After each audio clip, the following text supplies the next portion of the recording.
ડાકોરના રણછોડજી રંગમાં ભક્તો રંગાયા.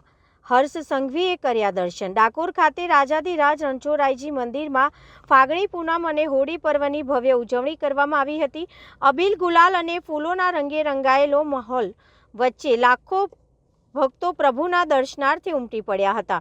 ઉત્સવ નિમિત્તે ભગવાન રણછોડરાયના બાળ સ્વરૂપ લાલજી મહારાજનો મનોહર પારણામાં બિરાજમાન કરી ફૂલડોલ મહોત્સવ ઉજવાયો હતો. પારણે ઝૂલતા પ્રભુના દર્શન કરી શ્રદ્ધાળુઓ કૃતાર્થ બન્યા હતા. મંદિર પરિસર જય રણછોડ માખણ ચોરના ગુંજતા જયઘોષથી ગુંજી ઉઠ્યું હતું.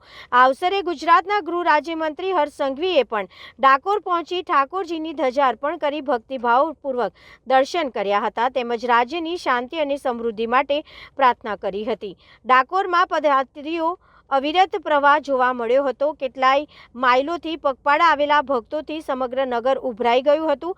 ફાગણી પૂનમના પાવન પ્રસંગે ડાકોર ધાર્મિક આસ્થાના રંગમાં રંગાઈ ગયું હતું.